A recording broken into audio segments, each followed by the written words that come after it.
Friends, मैं आपका mentor AK Singh और आज फिर हम अपने सीटेट के अंतिम 14 दिन का रिवीजन देखेंगे। यानी कि अंतिम 14 दिन में हिंदी स्पेशल के जो लास्ट रिवीजन के तौर पर देख रहे हैं। और लास्ट रिवीजन में हम क्या देख रहे हैं, जो कहीं ना कहीं आपके SST यानी कि आपके SST में, हिंदी में और CDP में जो टॉपिक्स बार बार आपको देखने के लिए मिलते हैं, जो कहीं ना कहीं आपके बार बार आपको आते ही आते हैं, उन सबको हम देख रहे हैं। तो चलिए शुरू करते हैं आज की क्लास को और चलते हैं अपने टॉपिक्स की तरफ। यानी हिंदी में आपके जो टॉपिक बार बार आपको देखने को मिलते हैं उन्हें देखते हैं। चलते हैं आज। यानी सबसे पहले आपको क्या करना है, सबसे पहले आपको करना है वीडियो को लाइक करना है, चैनल को सब्सक्राइब करना है, वीडियो को ज़्यादा से शेयर करना है, टेलीग्राम ग्रुप को ज्वाइन कर रखना है। जो भी आपके मॉक टेस्ट होते हैं वो आपको सारे के सारे, यानी मॉक टेस्ट के जो PDF हैं वो कहीं ना कहीं अगर आपको कराए जाएंगे तो वो आपको टेलीग्राम चैनल में मिलेंगे। तो इसलिए आपको इधर उधर ना भटकना पड़े, तो टेलीग्राम चैनल को भी ज्वाइन करके रखना और अपने चैनल को यानी कि परीक्षा सहपाठी चैनल को सब्सक्राइब करके रखो, जिससे आपको इस तरह की वीडियो और मिलती रहे। यानी कि जैसी आपकी वीडियो आपको अपलोड हो वैसी आपको मिल जाए। ठीक है, तो चलिए शुरू करते हैं आज की क्लास को। सबसे पहला टॉपिक है आपका हिंदी में आज का, यानी कि आपने एक चीज़ सुनी होगी जिसे क्या कहते हैं, वो है आज का टॉपिक पहला, बहुभाषावाद।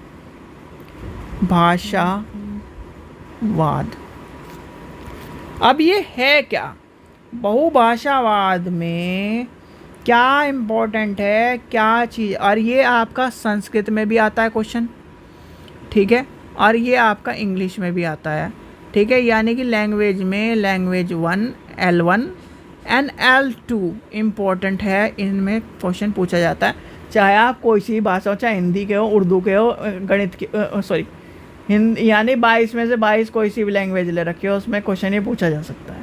सीधी बात ये है, ठीक है। अब क्या कहता है, यानी कि ये रूल क्या कहता है, अब मैं हूँ यानी कि मैं एक टीचर हूँ या फिर क्या कर रहा हूँ, एक शिक्षक हूँ। अब क्या है, सभी बच्चों को विद्यालय में शिक्षा क्या है उनकी मातृभाषा में देनी चाहिए, ठीक है। शुरुआत में क्या कही है, शुरुआत में क्या कही है, मातृभाषा में दी गई है। आप क्या कर रहे हो, आप क्या कर रहे हो, KVS की नौकरी की तैयारी कर रहे हो, आप क्या कर रहे हो, NVS की नौकरी की तैयारी कर रहे हो, आप क्या कर रहे हो, DSSB की नौकरी की तैयारी कर रहे हो। आप भाई क्या कर रहे हो, उस नौकरी की तैयारी कर रहे हो, यानी कि सेंट्रल गवर्नमेंट की नौकरी की तैयारी कर रहे हो, सेंट्रल गवर्नमेंट की नौकरी की तैयारी कर रहे हो। तो सेंट्रल गवर्नमेंट क्या है, 28 राज्य गए कि मैं आपको कहीं भी, यानी कि आप उत्तर प्रदेश के, आपको जी भेज दिया केरल, यानी कि आपका क्या है, आप बन गए SST के टीचर और केरल चले गए। आप चले गए जी यानी असम चले गए, आप चले गए जी मान के चलिए उड़ीसा चले गए। तो क्या है, वहाँ का बच्चा आपको क्या है, हिंदी में बात करता मिलेगा, यानी कि ये आसामी में बात करेगा, ये केरल में बात करेगा, यानी कि वहाँ की जो लैंग्वेज है कन्नड़ जो इस तरह की जो लैंग्वेज है। अब यहाँ का बच्चा क्या है, ये उड़ीसा की तरफ की बात करेगा। तो भाई जब आप क्या है, आपको इस चीज़ का भी ध्यान रखना पड़ेगा अपने लैंग्वेज के क्षेत्र में। यानी कि आप तो हिंदी के टीचर हो या आप अंग्रेजी के टीचर हो, भाई आपको ये थोड़ी कि आपको उसी क्या देगा, नहीं अंग्रेजी में पढ़ा, हिंदी में पढ़ा, तो क्या करेगा उसे आपको, यानी कि मान लीजिए उस आपने क्या कहा, यानी कि कोई सी आपने हिंदी भाषा में, हिंदी के टीचर हो आप, हिंदी भाषा में आपने कहा कि ये है, यानी कि एक शब्द का वाक्य, यानी कि वाक्य को बना के बताया। अब उसने क्या करा, उसने यानी कि उसने अपनी भाषा में वही चीज़ें बोली, तो आप क्या कहोगे, क्या बोल रहे हो। तो आपको कहीं ना कहीं जब आ जाती है सेंट्रल गवर्नमेंट की, यानी कि KVS NVS के, जब आपको स्कूल में ज्वाइनिंग होगी 28 राज्यों में से कहीं ना कहीं आपको मिलेगी, तो आपको कहीं ना कहीं ये भी पता होना चाहिए। अगर आप ये अपने क्षेत्र में हो तो तब तो चल भी जाएगी बात, पर कहीं ना कहीं जब आप ये सब चीज़ें होगी, इसलिए कहीं ना कहीं आपका क्या आ जाता है, यानी कि यहाँ पर यूनिवर्सल चीज़ जो है वो हट जाती हैं और विभिन्नता वाली बात आ जाती है। विभिन्नता हमारे देश में इसलिए है कि आपको क्या है, आपको भाषा का पता होना चाहिए। यहाँ पर क्या है, अब क्या कर रहे हो, मान लीजिए कोई आपका है केरल वाला इधर आ गया, हिंदी पढ़ा रहा है, आप उससे यहाँ पर क्या है, जैसे मेरठ मुजफ्फरनगर और इधर की तरफ चल जाओ तो वहाँ पर क्या है कि यानी कि खड़ी बोली टाइप की हिंदी है और शुद्ध टाइप की हिंदी चलती है। अब हरियाणा में चल जाओ, वहाँ पर क्या कर रहा इस तरह की चीज़ लैंग्वेज है वहाँ पर इस तरह है। और इधर क्या है, इधर भी इस तरह की, यानी कि आप जो उत्तर प्रदेश हरियाणा के जो यानी कि जो स्टेटशिप के में पंजाब हरियाणा, और ये सब चीज़ें कहीं ना कहीं आपको मिक्सअप लैंग्वेज से मिलती जाएंगी। तो वहाँ पर क्या हो जाता है, वहाँ पर क्या है, बहुभाषा का दौर आ जाता है। बहुभाषा में क्या है, अब क्या है, बच्चा क्या कर रहा है, बच्चा क्या कर रहा है, हरियाणा में बात कर रहा है, अब ये क्या कर रहा है, इस तरह में बात कर रहा है। तो क्या कर रहा है, यानी कि टीचर को उसे कहीं ना कहीं हिंदी सिखाने के लिए, या फिर उसकी जो चीज़ें हैं मातृभाषा में, उसे क्या करना है, उसे मातृभाषा में पकड़ बनानी है, और मातृभाषा से लेकर ही उसे क्या करना है, अदर लैंग्वेज को लेकर चलना है। तो इसलिए कहीं ना कहीं ये उसे क्या करा है, उसे जैसे आपका क्वेश्चन पूछा जाता था पहले कि जो केरल यानी कि उत्तर, यानी कि एक टीचर का स्टूडेंट क्या कर, एक स्टूडेंट केरल यानी कि निम्न भाषा में बात कर रहा है, और उसका टीचर क्या कर रहा है, या फिर उसने कुछ शब्द कहे, तो वो क्या करेगा, उसे मारेगा पीटेगा, या उसे कह देगा नहीं हिंदी में बात करो, या फिर अंग्रेजी में बात करो, नहीं, उसे उस शब्द के माध्यम से या उस वाक्य के माध्यम से क्या करेगा, उस माध्यम से वो क्या करेगा, उन यानी कि प्रयुक्त शब्द को, जो प्रयुक्त शब्द है या फिर प्रयुक्त भाषा में जो पढ़ा रहा है, उसे कहेगा कि इसकी जगह बच्चों ये शब्द उपयोग करा जाता है, यानी कि जो आप बोल रहे हो उसमें ये शब्द आप ऐड करिए। तो ये आपको पता होना चाहिए। ये सब चीज़ें कहीं ना कहीं बहुभाषा में इम्पोर्टेंट होती है। और बहुभाषा मतलब कि बहुत सारी भाषाओं का आपको यहाँ पर क्या करना है, सम्मान भी करना है। आपको क्या करना है, अपनी यानी कि जो बहुभाषा में क्या होता है, आपका जो त्रिभाषा सूत्र है, त्रिभाषा शिक्षण आपको पता होगा, त्रिभाषा सूत्र का आपको पता होगा। तो आपको पता होना चाहिए भाई त्रिभाषा क्या कह रहा है, तीन भाषा सूत्र क्या कहता है। तीन भाषा सूत्र पता है किसका है, तीन भाषा सूत्र आपको यानी कि आपने बीएड में पढ़ा होगा तीन भाषा सूत्र। और तीन भाषा सूत्र क्या है, बताइए किसका है, गांधी जी का है, अरविंदो का है, किसका है, विवेकानंद का है। तीन भाषा सूत्र किसका है, कमेंट सेक्शन में बताइए तीन भाषा सूत्र किसका है। क्योंकि ये भी क्वेश्चन आपको पता होना चाहिए। एज ए बीएड स्टूडेंट आपको कहीं ना कहीं तीन भाषा सूत्र के बारे में पता होना चाहिए। और ये कहीं ना कहीं बीएड हो चाहे डीएड हो चाहे कोई भी कोर्स हो, तीन भाषा सूत्र के बारे में शायद से कई बार कराया भी हो आपके टीचर्स ने, पर आपने इग्नोर कराओ। तो इस चीज़ का भी आपको पता होना चाहिए। देखो ये आता है त्रिभाषा सूत्र। अब इसमें क्या आ जाती है, तीनों भाषा आती है। पहली आ जाती है आपकी मातृभाषा, यानी कि मम्मी की भाषा, मतलब आपने की जो घर में सिखाई गई है, मम्मी ने आपको सिखाई है, वो आपकी हो गई मातृभाषा। दूसरी कौन सी हो जाती है, राजभाषा, यानी कि क्या हो गई, आपकी राजभाषा हो गई। फिर आपकी हो गई विदेशी भाषा। विदेशी भाषा में हमारे यहाँ क्या चलती है, हमारे यहाँ चलती है जी अंग्रेजी। हम बन जाते हैं अंग्रेज, और अंग्रेज को यानी कि जो अंग्रेज होता है उसे ही आजकल अच्छा माना जाता है।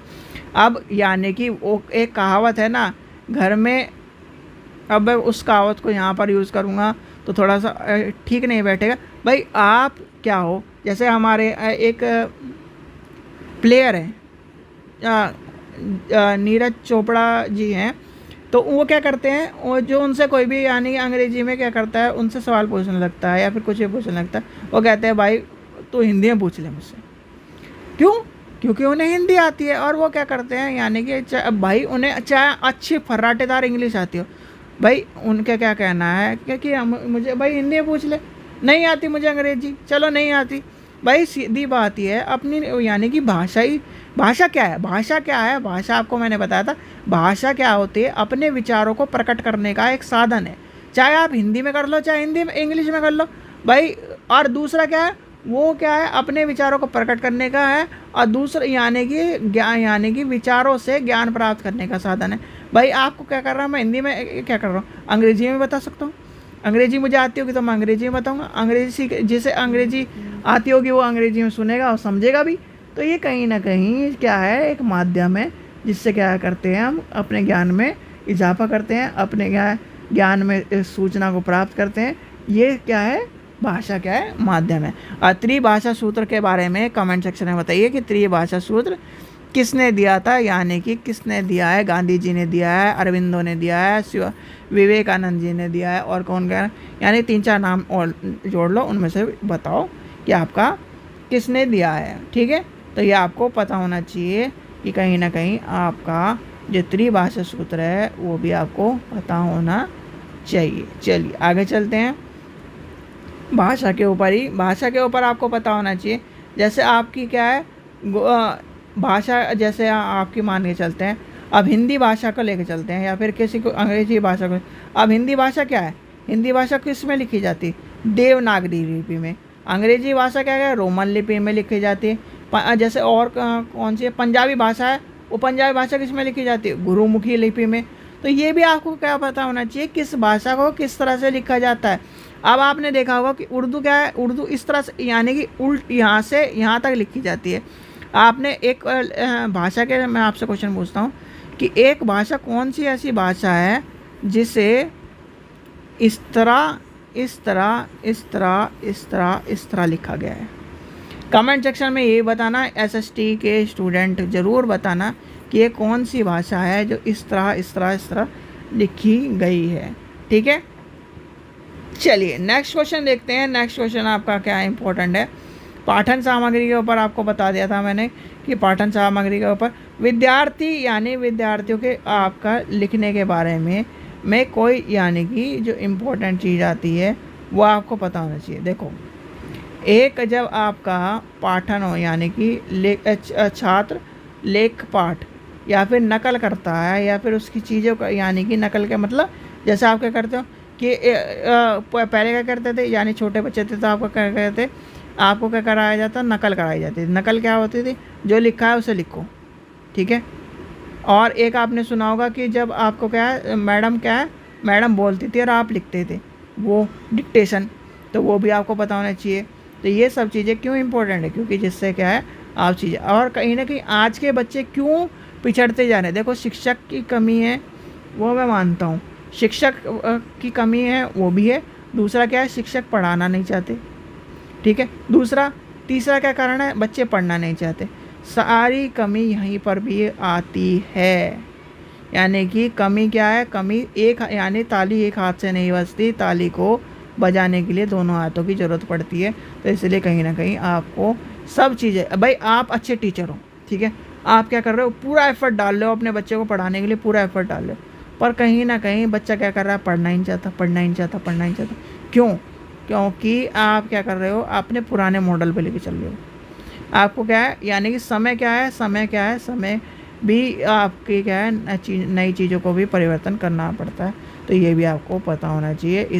ये चीज़ें, ये क्वेश्चन आपको इम्पोर्टेंट मिलता है खासकर CDP में, कि क्या है, समय के बारे में आपको पता होना चाहिए। ठीक है, चलिए अब आती है क्वेश्चन, यानी कि आपका एक क्वेश्चन यहाँ से आ जाता है, यानी कि सेकंड टॉपिक चल के लेके चलते हैं।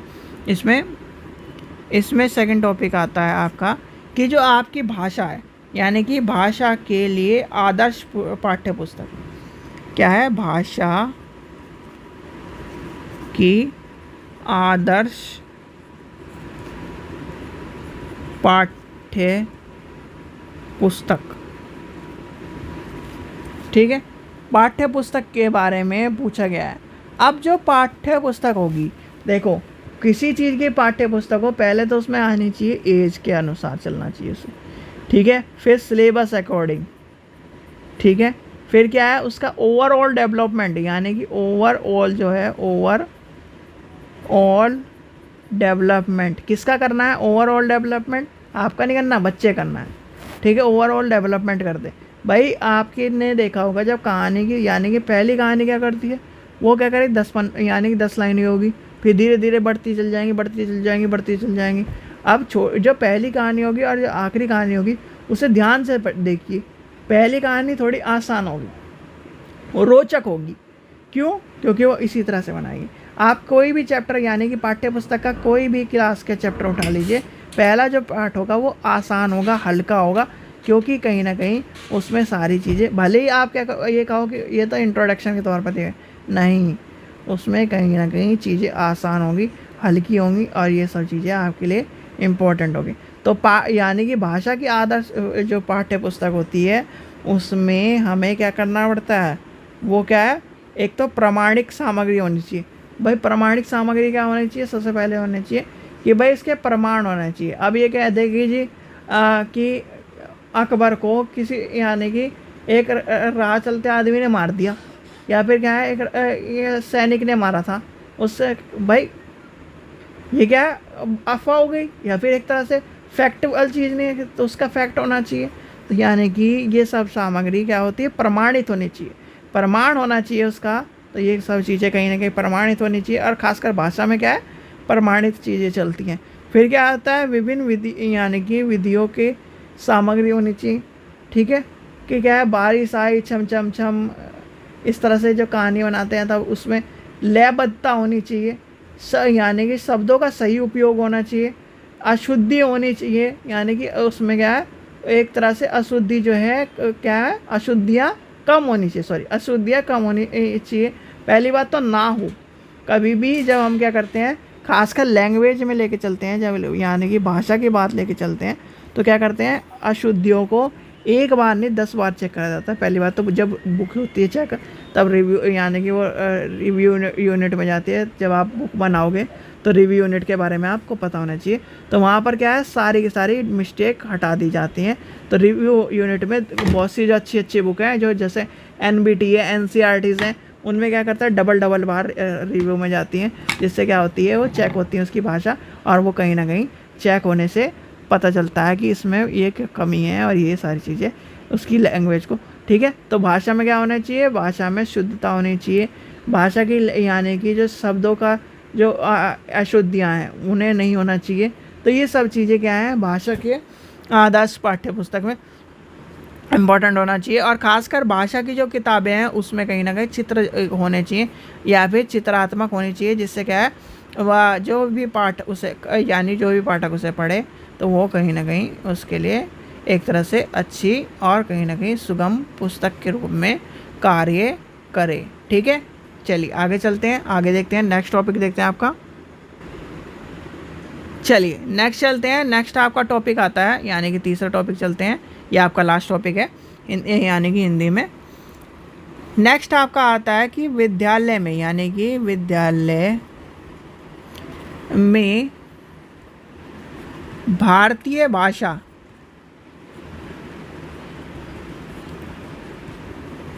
को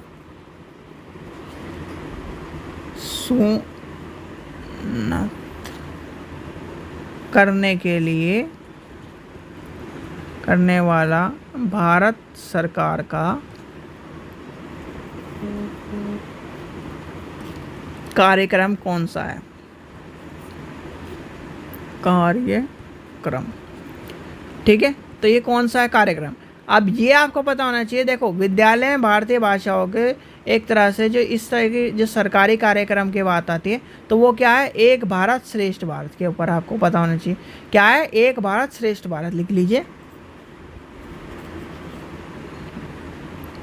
एक भारत श्रेष्ठ भारत। ठीक है, अब ये क्या है, ये आपका कब आया था, 31 अक्टूबर 2015 को आया था, को आयोजित करा गया था। और ये क्या था, राष्ट्रीय एकता दिवस के दौरान भारत के प्रधानमंत्री जी ने इस मिशन की शुरुआत करी थी। कब करी थी, राष्ट्रीय एकता दिवस के रूप में। ठीक है, तो ये शुरुआत करी थी इस, यानी कि इसमें एक वर्ष के लिए देश के विभिन्न राज्यों में एक वर्ष के लिए क्या करा, एक दूसरे के साथ जोड़ना, यानी कि जोड़ा गया, और कहीं ना कहीं एक दूसरे के साथ, यानी कि ये राज्य एक दूसरे के साथ भाषा, संस्कृति, त्यौहार आदि के परिचय हो सकें। जैसे क्या है, मान लीजिए यूपी के क्या है, यूपी का हरियाणा से, इस तरह से कोई, यानी कि एक दूसरे के बारे में, जैसे आपकी क्लास में 40 बच्चे, तो 40 बच्चे क्या है, उनके अलग अलग, यानी कि एक अलग अलग उनके बारे में जाने, बच्चों के बारे में, बच्चे क्या है एक दूसरे के बारे में जाने। तो इस तरह से कहीं ना कहीं ये सब चीज़ें चली थी, और ये क्वेश्चन भी इंपॉर्टेंट बनता है क्या, यानी कि रिपीट होने के चांसेस बन सकते हैं, क्योंकि इस तरह क्वेश्चन आजकल चल रहे हैं। तो आपको पता होना चाहिए कि आपका क्वेश्चन इम्पोर्टेंट बनता है। ठीक है बच्चों, चलिए आशा करता हूँ आपको वीडियो पसंद आई होगी। वीडियो पसंद आई तो लाइक करें, चैनल को सब्सक्राइब करें, वीडियो को ज़्यादा से शेयर करें, और इसी तरह की और वीडियो को देखने के लिए चैनल को सब्सक्राइब करके रखें, और जो आपके यानी दोस्त हैं उनके पास शेयर करें, जिससे उन्हें भी कहीं ना कहीं मोस्ट इंपॉर्टेंट टॉपिक्स जो आपके हिंदी में या फिर इस तरह की जगह पे आपको 15 नंबर के जो आते हैं वो आपको मिल जाए। ठीक है बच्चों, चलिए थैंक यू।